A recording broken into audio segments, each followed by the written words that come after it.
Tell me, what is it you plan to do with your one wild and precious life?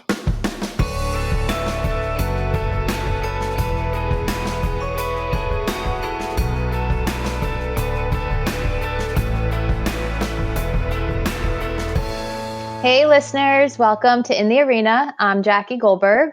And I'm Leah Smart. And today we are going to be jumping in the arena with Kevin Delaney. We are so excited to have you. Hello, Kevin. Hello, great to be here. Welcome, Kevin.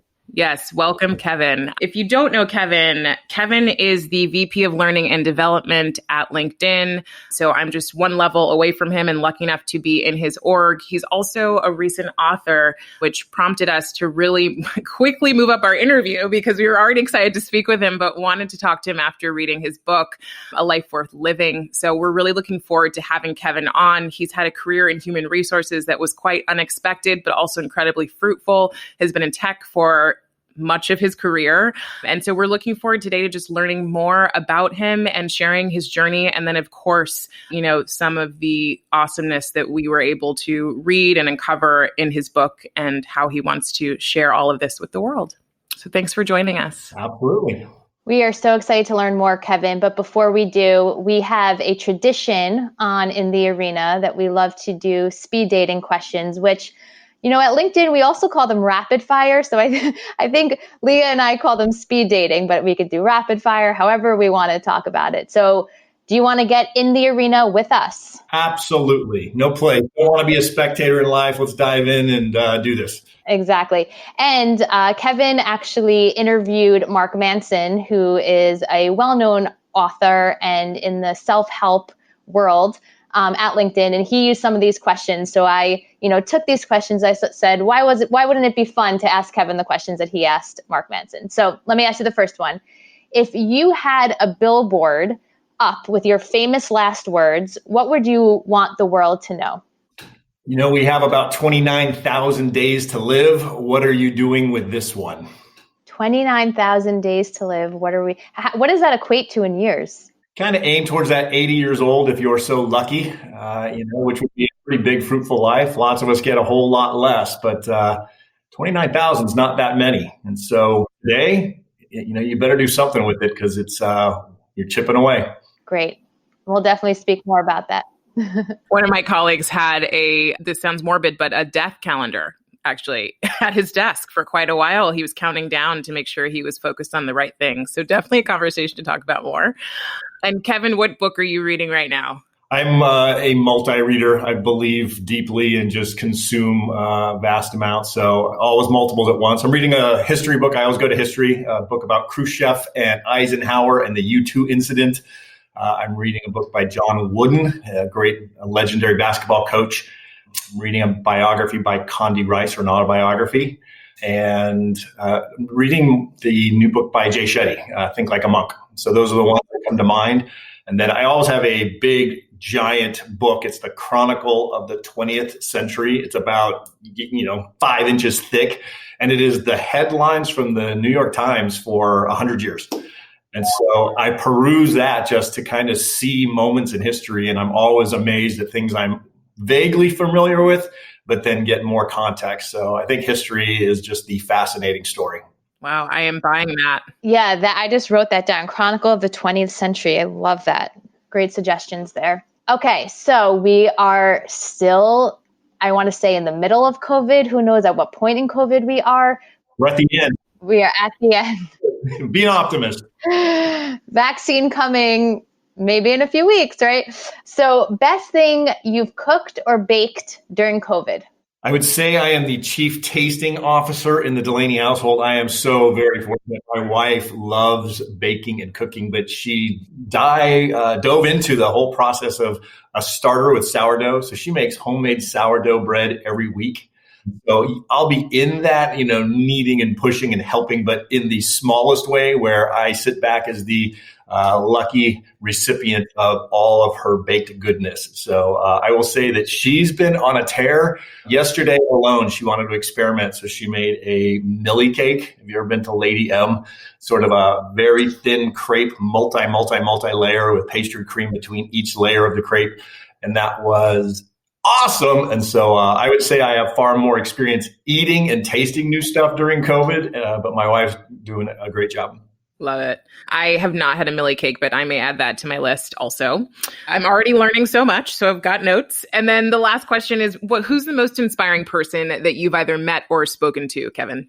Inspiration comes in so many unique ways. Probably the first person that comes to mind is Bernard Simon. He's one of our security guards at LinkedIn. He is a guy that is eternally up. There's a smile and a joy to him always. I always love running into Bernard.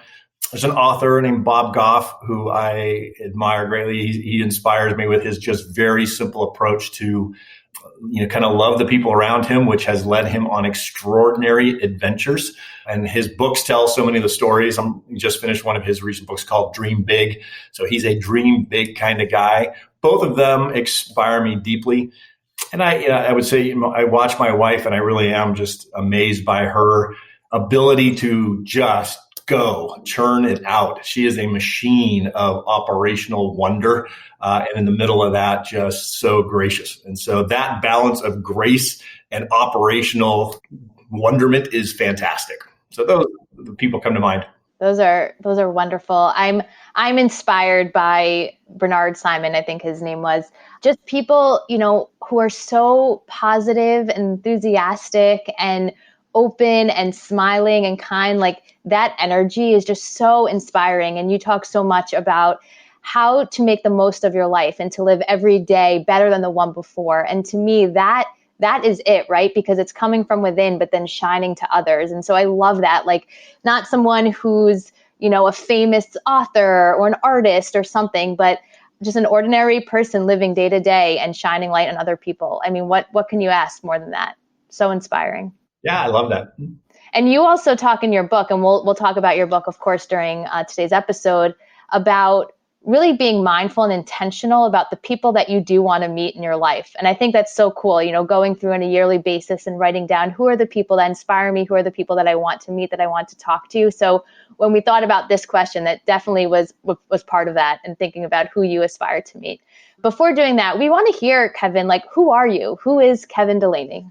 I would say I am an ordinary guy pursuing an extraordinary life. I'm a husband, I'm a father, I'm a son, I'm a brother, I am a musician, I'm a voracious reader, but I am clearly someone who is intent on living life to the fullest, but trying to be grateful for every single day I get.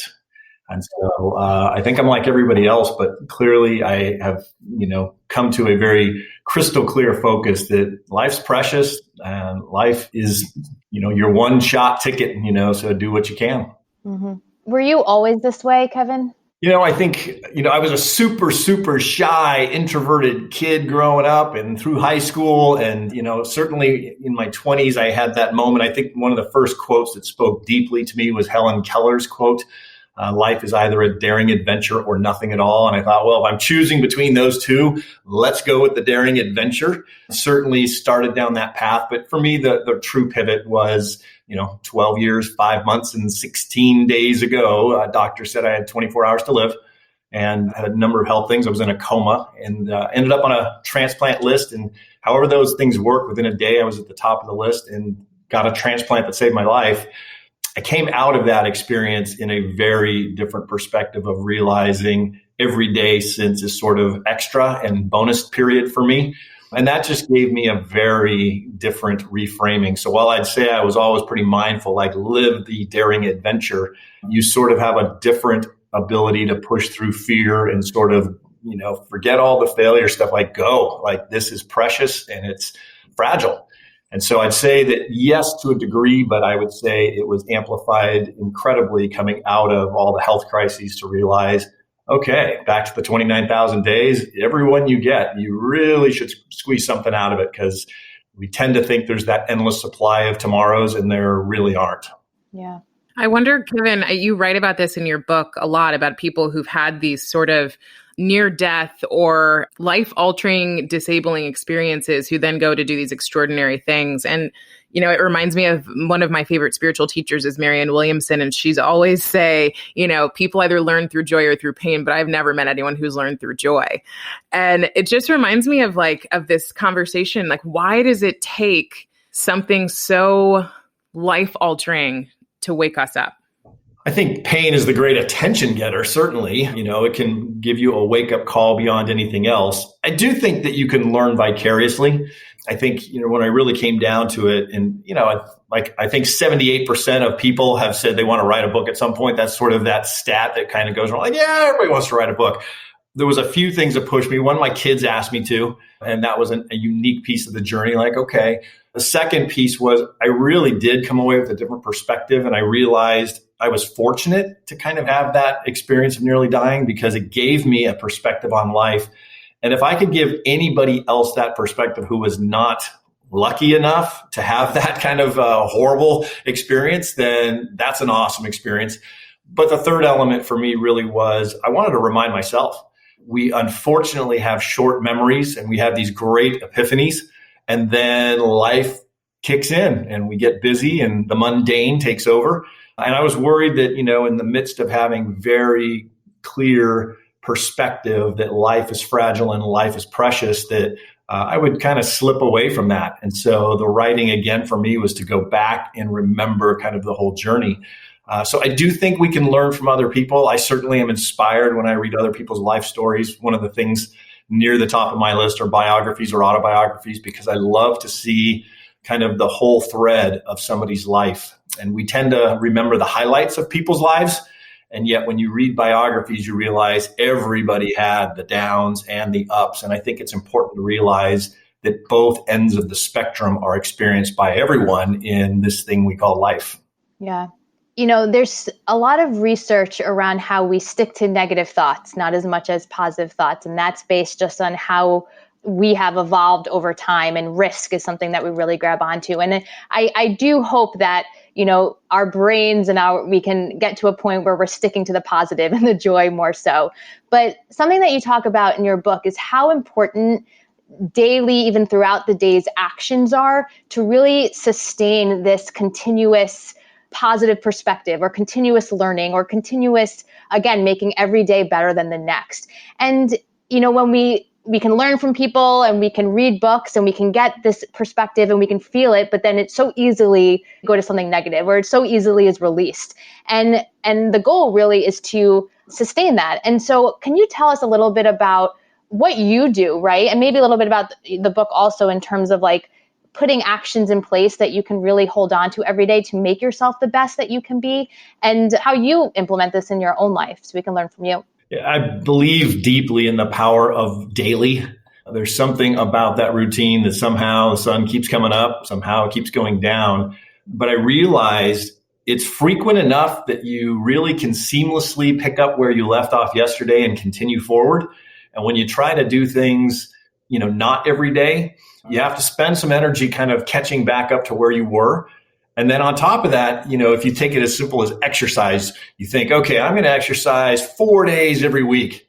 It means every day you wake up with the out, is today one of my days off? Yeah, I'm pretty sure today's one of my days off. And somehow at the end of the week, you convinced yourself that 6 of the 7 days were your 3 days off. And so I find by just committing to daily, it erases the question, am I supposed to do this today or not? It's yep, you're supposed to do it every day.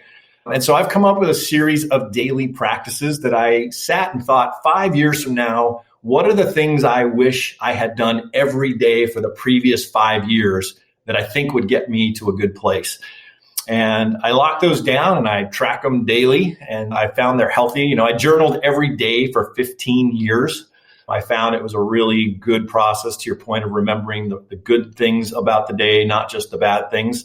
I found that process great. Even writing the book, I dabbled for a long time. And then the turning point for me was when I committed to write every single day. And then progress happened. But every day I read, every day I play musical instruments. I have a quiet time where I read the Bible and I pray. Every day I go through and I exercise all 7 days just to make sure it is there. One of the ones that's probably unique is I realize people put a lot of energy into writing their goals. And then they stick them in a drawer somewhere and find them, 6 months later and go, oh, I was supposed to be doing that. So I actually am very intentional about setting goals, but I read my goals for the year every day. So they're sort of front and center, and you remember every day, like, okay, I said I was going to do that this year.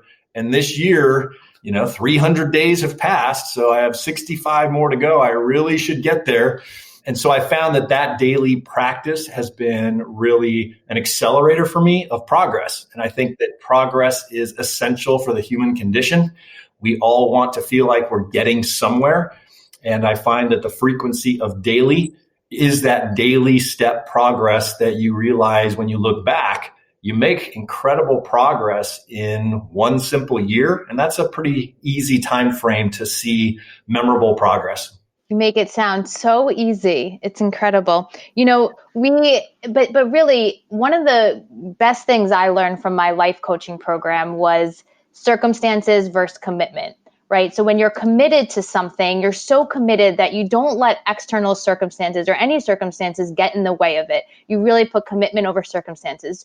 There are so many circumstances in life that we let get ahead of what we are really committed to. And so how do you, on this daily basis, stay committed? Like if you miss a day, or maybe you don't, but if you do you have compassion for yourself in that? And how do you work through that to then get better? Or do you not miss a day? And how do you do that? How do you really stay committed to these actions?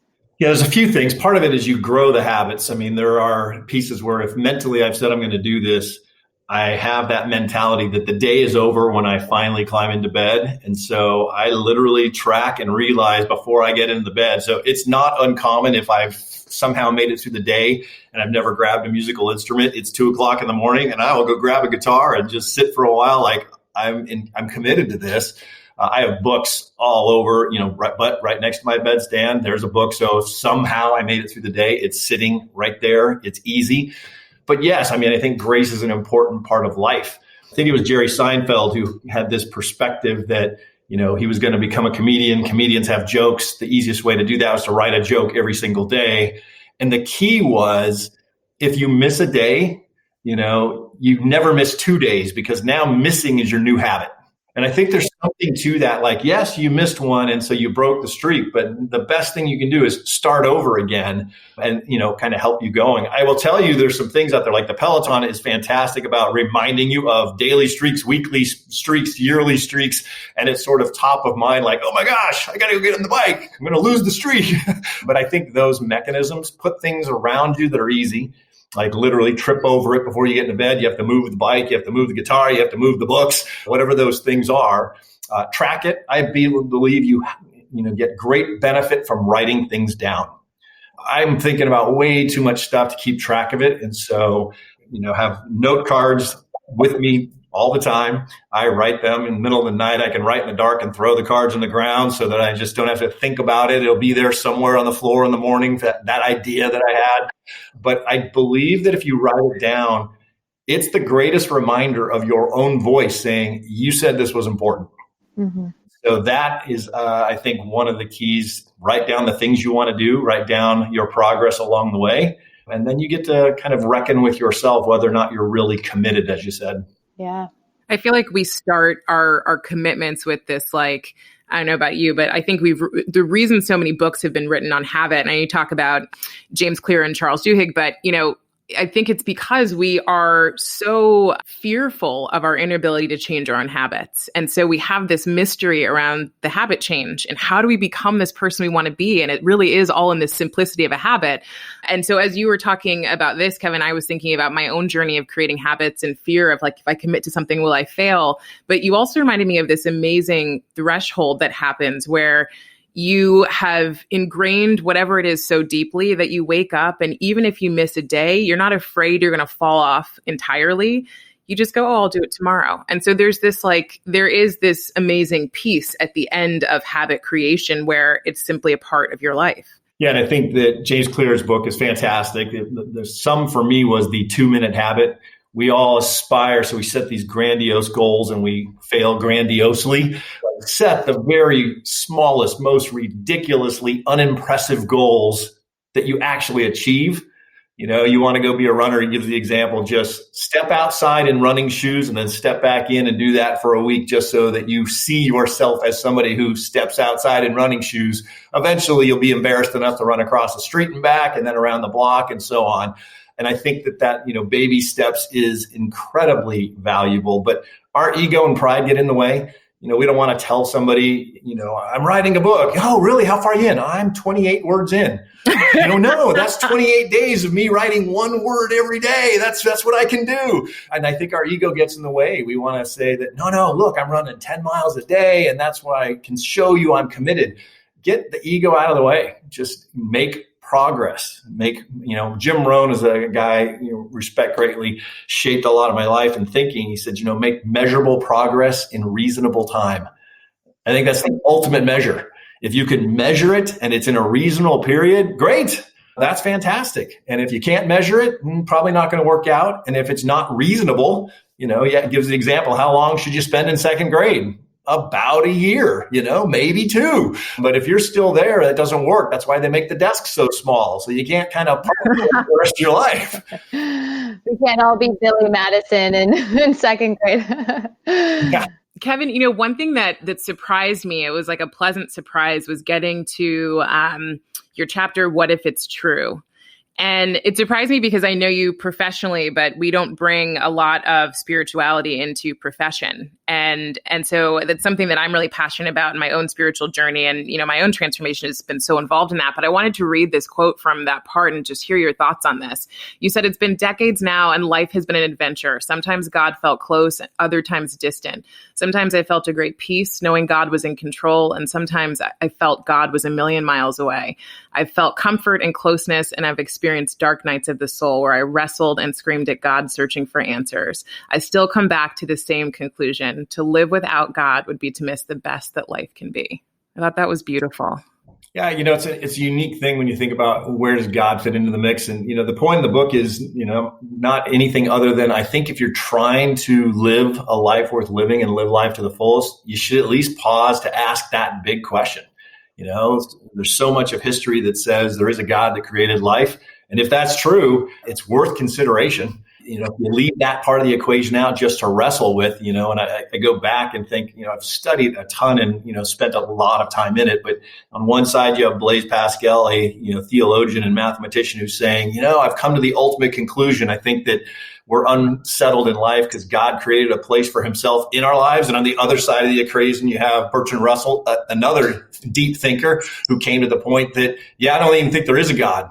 And, rather than buying into somebody else's philosophy or perspective, it's the big enough question. If you really want to look at life, at least spend the time to consider and give due consideration to that big question, whether or not there is a God. And, if you think there is or isn't, why? And, what are the implications downstream for us?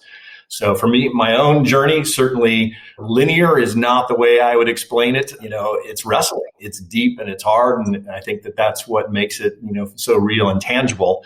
But, the encouragement there is not any one way or the other, but spend the time thinking because certainly it's relevant. Yeah. Yeah. What role has spirituality played in your kind of nonlinear life? Yeah, it shapes everything, it's the first lens through which you look, for me, it is, I grew up Irish Catholic and it was sort of, you just did it because, but there hits a point in everybody's life, you got to figure out, what are my own thoughts and what are my own beliefs and what will I do with my own decisions? And I wrestled deeply and kind of spent a lot of time, researching anything I could get my hands on every religion and everything in between. But ultimately for me, it became that realization, that if God is there and designed my life, I certainly would be curious to know, his perspective on what I would consider and not consider. So, I think about it in my behaviors and my choices, it guides how I think about marriage and, just trying to love my wife and love my kids and grace and be unconditional and be forgiving and the hard stuff. I think one of the books that I really admire, Bob Goff is an interesting guy. He just had experience, but he said, we get so caught up in the religiosity of things and doctrine. And he said, if I boil it down, the Bible kind of says you're supposed to love everybody always. Mm-hmm. And so that's what I try to do. I love everybody always. And he has his first book called Love Does, and his second is Everybody Always. And his stories of just loving the people around him, whatever that means, are incredible. He's a lawyer. He came out one day. There's a homeless guy sitting in his truck, and he's like, I am supposed to love this guy. And they sort of came to this weird tacit understanding that every day he'd come out and this guy would be sitting in his car. And, I'm thinking, I'd be calling the police. And Bob's like, well, I guess we have a kind of arrangement. He needs a place to hang out today, and I need a place to park my car. I love that. It sort of gets through all the noise and angst that people get so wound up when it comes to, quote, religion. And I love the simplicity of, love the people in front of you. And love's hard. It's grace, it's forgiveness, it is being compassionate, it's being empathetic. And I think all of those things we touch in various ways, in the pursuit of our life. But that makes it so very simple. And so I couldn't agree more, and just feel so inspired talking about that. Do everything with love. Even brings me back to Bernard Simon and what we were talking about, right? Just like exhibiting all of that. So how do you bring this into the workplace? At LinkedIn, we have a really core set of culture tenets and values. Compassion is something that we embed in our behaviors and our choices, and we aspire to do that. In your role as head of learning and development, in your guidance that you give to others and in your mentees, how do you bring love into this professional workplace? Yeah, I think that life is an interesting thing when you think of the workplace. We try to do this fine line of where's work-life balance and how does it fit together. And I came to the conclusion a long time ago, there really is no such thing as work-life balance. There is work-life integration. And the concept for me is you get one life, one container, and you got to stick everything that's important to you in that. So that's some work and some tennis and some, Millie cake and, desserts and time with friends and family. And it's yours to figure out what you're going to get into that container. And so when you think about it from that perspective, I think the starting point for me is, yes, I'm, here and I might be your boss, but I'm well cognizant of the fact that you're living life, and life comes with hard stuff. And when people need space for hard stuff, by all means, have grace. When people are going through the trials and tribulations of our life, hard relationships, breakup of relationships, loss in the family, you've got to say, hey, right now, that's where your focus should be. And so part of it is not trying to just say this is all about, that work-life balance and we only talk about work. It's the person first. Care for them in whatever it is they're going through, help them, whatever they're going through, whether that is putting a project plan together for a challenging assignment at work, or whether it's just walking with somebody in the midst of, going through a divorce. Be present. We get the joy of being in relationship. And so if those relationships in the course of your life, you're going to have a ton of those relationships that came to you only because you were work colleagues. And what a missed opportunity if you sort of put this wall up and say, yeah, you seem like a quality person, Leah, but I really can't get to know you because we're work colleagues. Share your life, bring the whole full authentic self. And I think that everybody benefits. I think the company benefits. I think the individuals therein. So for me, I try to be authentic, try to be vulnerable. I share when I'm doing well and when I'm not doing well. I hope and expect the same from people on my team. And then you give them the grace to know that it's okay. Stuff that's hard, we all get it. And so we're here to support you and walk with you in it, not sort of say, hey, chop, chop, get back to work. This is the workplace. Take it all, good, bad, and ugly. Yeah, it's so true. And we're so lucky to work at a company where we are able to be our authentic selves and lead by example across all levels of the organization. I will say one of the benefits of COVID has been the virtual nature in terms of using Zoom with clients. So I work in a client-facing area of our company. And my team members feel that they are really getting to know their clients on a human-to-human level because they're sitting in their bedroom or they're sitting in, their office with their kids coming in the background. And it just brings this element of realness and just, genuine, authentic selves to conversations that didn't really have that, right? You were able to kind of put up that wall a little bit, but now the wall's down and we're all, working through this together and figuring out life together.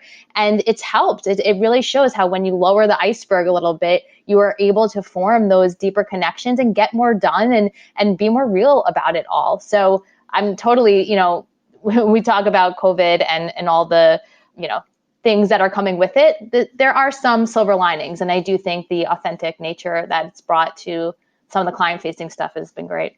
There's some silver linings in everything if you look hard enough. I think we're not necessarily as skilled or focused on finding the good stuff, but absolutely, I agree. Yeah. I heard, Kevin, there's something else that you shared around purpose at work that I thought was really powerful. Part of it obviously is bringing the way that you love everyone into your work, but then it's also how each of us individually look at our work. And you shared this kind of reframe that I wanted to share and just ask you how people can do this a little bit better. Because I think this is where we really get stuck, especially since there is no balance, there's integration. You said, rather than delve into the well-debated question, should I pursue passion or practicality? I would look at work from a fresh point of view. Some will pursue their passion and thrive. Others will pursue it and fail. Some will play it safe and choose a practical profession and find both fulfillment and happiness. Others will only find misery. Like everything else in life, how you view your work is subjective. Two people looking at the same circumstance can see the situation in altogether different ways. Looking for the positive in every situation is a superb place to start. What do you say for people who are like, I don't know how to start here. I'm frustrated, or I'm looking at everyone else and going, they seem so happy, or they're hitting their quotas, or they're performing better than me, or working at better companies. I think we're gifted at comparing ourselves to those we deem to be doing better than us. And I think we would be better served to begin comparing ourselves to people that are obviously doing less well than we are. And what I mean is, okay, maybe the job you're in right now is not the ideal job, but for any unemployed person, they trade in a heartbeat. And if you're doing a job, you're thinking, oh, but look at these other places. Like, yeah, look, the simple fact that if you get to provide, there's goodness in it. But you're also in a place where even if the job is hard, who are the people you get to work with? There are always good people close by in the middle of it. Go find them. So part of it is, I think we have the ability to choose what we look at and what we focus on. And we unfortunately tend to figure out all the things that are wrong. There's the old saying, your grass is greener on the other side of the fence. I think the grass is greener where you water it. And so the question is, where are you watering it? Instead of looking everywhere else, put some energy into making the place you are better. And seasons of life, there is no right answer to pursue passion or pragmatics.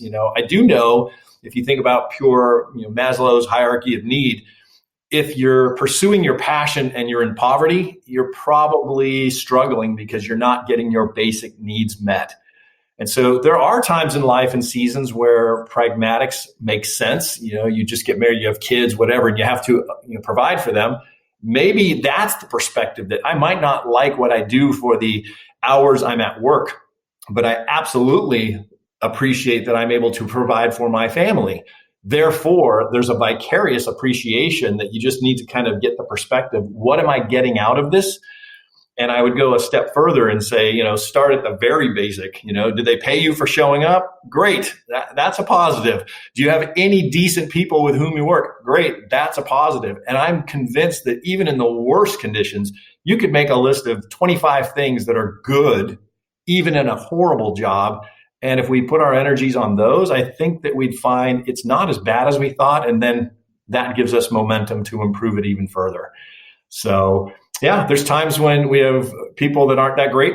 That's called life. And so perspective on the things that are still good, even when it's hard. I wonder, Kevin, reading about your background too, I think probably similarly, you wouldn't have expected to be sitting where you're sitting right now at LinkedIn as a VP of L&D. I too wouldn't have expected to be sitting in L&D at LinkedIn if you'd asked me 10 years ago. And it sort of alludes to this idea of, in my life, I've had roles where I wasn't happy. And I was miserable, and I let myself be miserable until I realized how much power I had. And now I am like in a wildly different place. But had I fallen into that misery, it would have just kept me in that season. So I love that you share. Actually, Jackie and I have been talking a little bit about seasons and where we are, and whether it be relationships or work or whatever, just kind of identifying the season and realizing that it is just part of the journey. Yeah, and if you think life is just a series of scenes in a story, and there is no story of once upon a time, Ken was born and he was happy every day for the rest of his life. The end. It's boring. It doesn't work. Nobody goes there. And the thing we have to remind ourselves is today's a scene, and bad scenes set up good scenes, and sad scenes set up happy scenes. And I've come to really appreciate the fact that I'm terrible in the moment of figuring out whether something is good or bad, because in the moment, our criteria is if it's not what I wanted, it's bad, which really is an arrogant perspective to sense that what you think you want or need, if that doesn't come true, then it's obviously horrible. And for me, hindsight's been great because I've had moments in life that I thought were fantastic that ended up being a disaster downstream. And I've had exactly the opposite things I thought were horrible, and downstream realized, wow, that was the catalyst that opened up doors that got me places that I'm thrilled to be. And I would encourage everyone to learn to look back and realize, yeah, in the moment, things happen, but you have no idea what doors are opening and what opportunities or paths are beginning to be created from those places that we think of as so devastating and horrible. So trust the process. Every good movie had some really hard scenes, but the happily ever after has to kind of come after there's been some hard stuff. Those are such words of wisdom for people to hear, because as human beings, we are feeling this way. One day's up, one day's down, one moment's up, one moment's down. And not that you want this roller coaster, you don't. You want to be balanced. But I think just looking at it, that it may not be as bad as it seems, or like feeling that maybe there's arrogance in that moment, or ego is getting in the way, and that we want everything to be perfect. I mean, I can say I certainly do this, sometimes I find myself doing it and having to take a step back and really moving towards gratitude, which is such a mindset shift that just, it's unbelievable what can happen when you look at the goodness that you do have, or what, can potentially come from this. So I love that. I want to pivot a moment and talk about your book, A Life Worth Living, in terms of the real meaning behind it. And it is about finding meaning, finding purpose in your day-to-day life, living the extraordinary life that you can lead as an ordinary person, so to speak. But I'm really curious if you can share with us and our listeners what the difference is between a goal and a purpose. And this really came to mind for me when you were talking about Richard Williams, who's the father of Venus and Serena. You talk about his life purpose was to raise tennis players. And then he had these two young girls, and from age 4, he got them playing, and he did everything in his power to make this happen. And obviously we all know Venus and Serena Williams. So when I was reading this, it really occurred to me, like, what, is this a goal, or is this a life purpose? And how do you distinguish the two? If you can just share a little bit about that. Yeah, I mean, one unique piece is if you look up the definition of purpose, it really is that thing for which you were created. But one of the synonyms of purpose is a goal. And so they're clearly integrated. When I come down to it, my own perspective is whether or not there's meaning in that goal.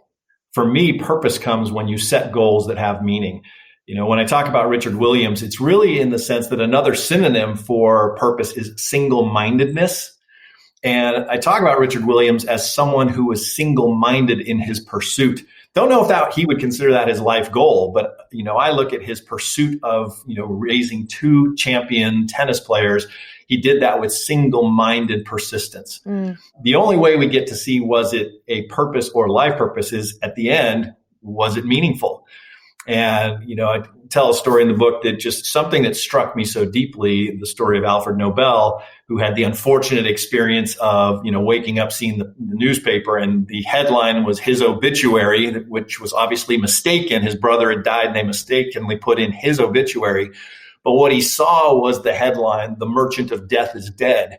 And it shocked him because it's a horrible, summation of his life. An engineer, an inventor. He had 355 patents, but one of them was for nitroglycerin and explosives. And, that was what he was in that moment remembered for. He had the opportunity to say, yeah, that's really not the purpose I want left of my life. That's not the legacy I want. And he had the opportunity to change that. And today we know the Peace Prize, the Nobel Peace Prize, the Nobel Prize is because he changed his behavior. He put 94% of his wealth to create a new legacy, to recognize the very best in humanity. And so I think that goals certainly are there. If they're meaningful, that's where we begin to see purpose. And at the end is when we really evaluate whether or not they, are meaningful, that were worthy of your life. And I think, unfortunately, a bunch of people, I think, will end their life and think, yeah, I think I screwed up. I think I pursued all the wrong stuff. And that's why I think it's important to be intentional along the way to make sure that when you get to that point, you look back and say, yeah, no regret. I think I pursued the right goals that had purpose and meaning. And that's a good summation of my life. Yeah. And I also, that's great. Thank you for that. And I also found a lot of comfort when you talked about the seasons of purpose, right? So or seasons of life in terms of finding purpose in different things over time. So rather than feeling this necessity to have one life purpose, or this is my purpose, in my entire life, it's finding purpose in the things throughout your life. So finding purpose as a father, finding purpose in your work. And I found that very comforting because, I have clients that come to me and really struggle with finding purpose and really and thinking that it has to be this one thing versus looking at it like, well, what in my life is meaningful to me? And what goals can I put around that where I will find meaning, which will lead to purpose? So that was really comforting to me. I also want to share the 5 things that people regret on their deathbed, because you talk about this. And can you remind us of the book and the author who wrote this? Yeah, Bronnie Ware is the author, and I think it's the title is The 5 Regrets of the Dying. She was a nurse kind of doing end-of-life care and realized was a real similarity in the regrets people had as they ended their life. And she ended up writing a book. Yeah, so I found this so intriguing. People are on their deathbed, she's nursing them, and she hears themes over and over and over again. She writes this book. So I just want to share with our listeners here the 5 things that people regret in their deathbed. I wish I had the courage to live a life true to myself, not the life others expected of me. Number 2, I wish I hadn't worked so hard. 3, I wish I'd had the courage to express my feelings. 4, I wish I had stayed in touch with my friends. And 5, I wish I had let myself be happier. I don't know for you both, but when I read this, I see this and I'm like, wow, now I know what I should focus on. And luckily, I feel like I'm focusing on these, so that I feel good. But at the same time, there's a lot of inspiration in this. Like, okay, authenticity, this is one. Emotions, relationships, my friends, right? Happiness, like these are the things that matter. And I'm curious, Lee, if you want to share kind of what comes up for you here, or I just think this was so eye-opening to read.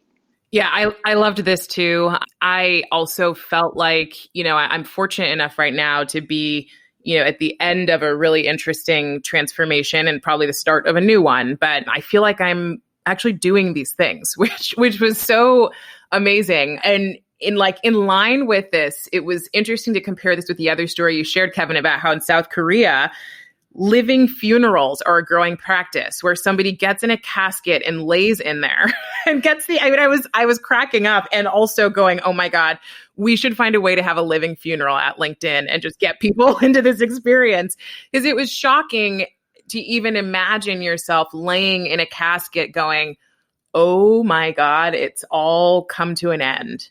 And so it is interesting to pair these two things up, and then also, to think about some of the practices that you share with people around how they can figure out what should be on that list of things they want to experience.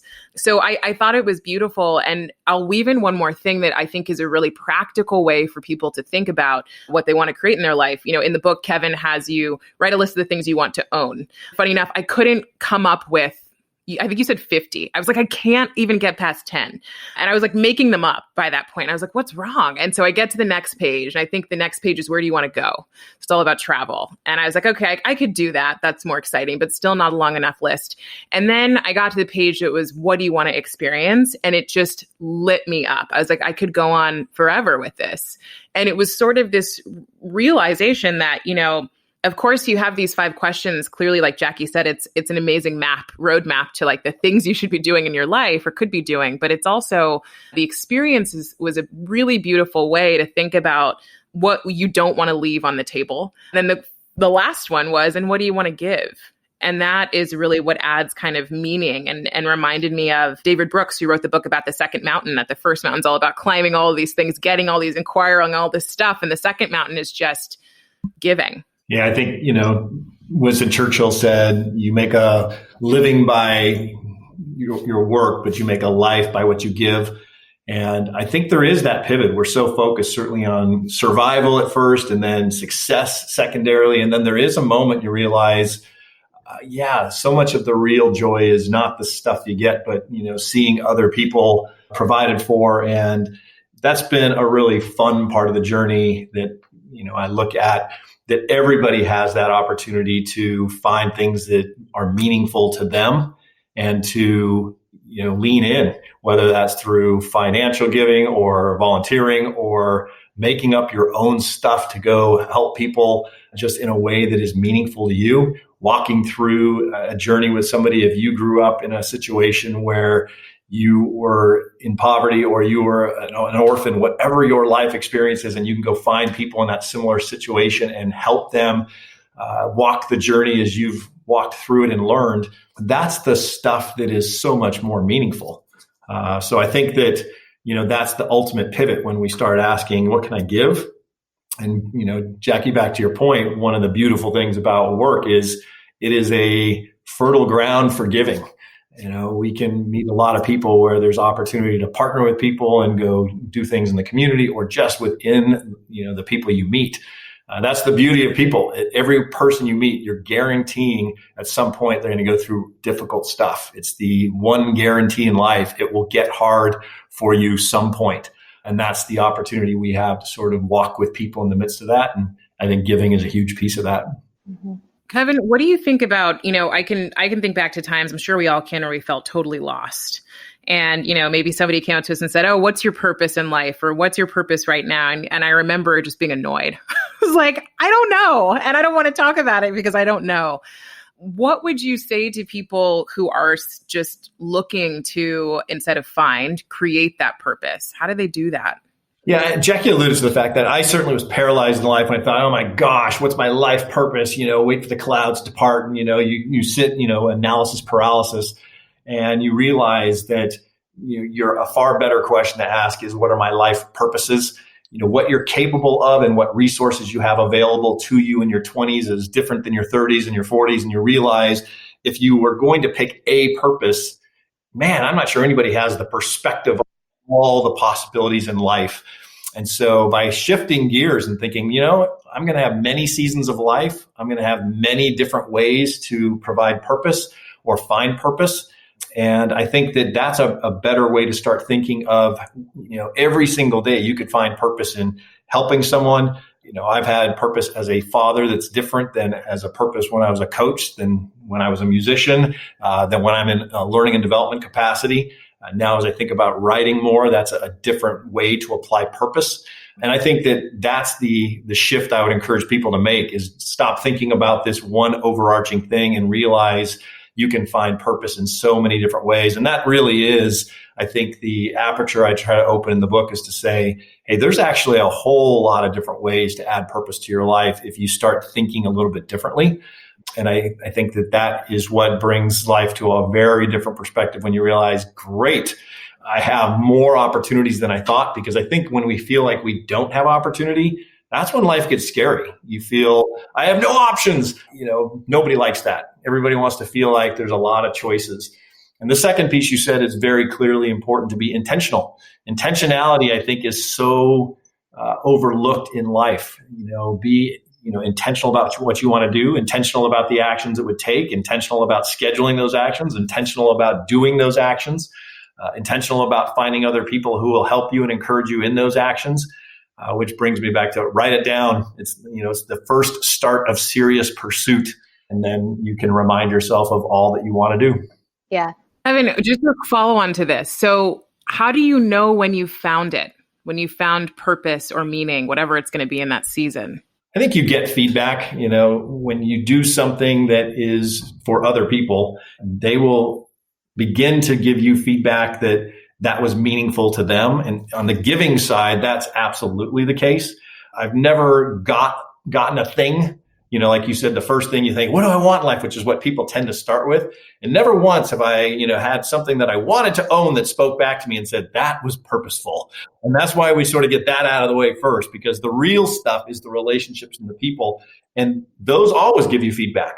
So if you decide that, I'm going to apply myself in this nonprofit organization, inevitably you see change, you see your investment making a difference in people's lives, and you get feedback from those people saying that was meaningful to me. Thank you. And so I think that feedback loop is really important. And if it's missing, the old piece on the career is if you believe that you're going to be a professional singer and nobody tells you that they enjoy your singing, it might be a clue that might not be where you're going to get your deepest season of purpose. So I do think the feedback in what you're doing will affirm you that there's meaning in it. Yeah, and that feedback inevitably does something within us. I really see a lot of this, just the feelings we feel within, the connection we feel with ourselves. So even thinking about the 5 things people regret, you look at authenticity, you look at feelings, you look at happiness, like those are inner things, right? That you can then project outwards to build those connections, to build those relationships, to get the feedback. So I do see that as a loop as well. Kevin, what is the legacy that you want to leave? Well, certainly in the pursuit of an extraordinary life, I'd like to achieve the fact that I've lived an extraordinary life. But I think more importantly, I would like to have helped other people find purpose and meaning so that they can live an extraordinary life. First and foremost, my kids, I pour myself into them, hoping that they absolutely can live a life of adventure and a life that is worth living. But that's it. I want to live life to the fullest. I think Maya Angelou said that, there's the agony of an untold story inside you. I certainly at the end of my life do not want to have an untold story. I want to leave it all on the table, put it all out there, do the things I wanted to do, try the things I wanted to try, and, tell my story with all the vulnerability and authenticity it requires. And then to encourage other people on that very same journey. And that would be, a good legacy, I think, at the end of it. Yeah. Well, we can both say that you are right on that path, doing an awesome job, because this book was amazing. And to our listeners, A Life Worth Living, highly, highly recommend it. So inspirational. Leah and I were talking about the tears that we were crying from certain stories. Also, everyone to know Kevin is an amazing storyteller. So a lot of stories in that book to get you feeling the feels, but also really good exercises and questions to ask yourself to take those actions day to day. So thank you, because I feel the legacy that you want to leave, you are leaving it right now. And we feel that really. So thank you. Well, I appreciate it. And for you as well, one of the things I do talk about in the book is in the arena. Your podcast speaks near and dear. Teddy Roosevelt, I think it is so much better to be in the arena, scarred and bloodied and dirty, but at least trying, than being one of those lifeless, timid souls that are spectators to life. And so I would right back at you. Keep doing what you're doing. Help people get into the arena and experience and do, versus sitting on the sidelines, just spectating. Thank you so much, Kevin. Is there a book too? Yeah, this season of life, writing is always one of those things I've done. And at some point, I said earlier I was journaling every day for 15 years. I stopped when I ended up in a coma. So there was a decent reason why I, broke the streak. It was a strange journey when I was in the coma and people thought I was going to die. People were reading my journals. It's just sort of some cathartic thing. Freaked me out. I stopped writing ever again. But it's been on the list. And so actually I have so much sort of backlog of stuff. I'm excited to actually start again. So I'm in ideation mode right now. I'll probably start writing again in January. But I think in this next season of life, if I think about purpose, I'll probably spend, the next bunch of years writing a bunch of books. So I'm excited about that prospect. It's amazing. Good for you for coming back from people reading your journals. I'm like, that's my worst nightmare. But thank you so much, Kevin, for joining us. As we've said multiple times, the book is called A Life Worth Living. It's absolutely worth a read. Lots of great stories, lots of emotion, and really an inspiring way to think about how we live our lives going forward, and looking at the rest of our life as bonus years, right? So thanks, Kevin, for joining us. And for all of our listeners, thanks for joining us on the journey. You can find us on Spotify, Google Podcasts, podcasts on iTunes, and iHeartRadio. And we will see you next time. Have a great day, everyone.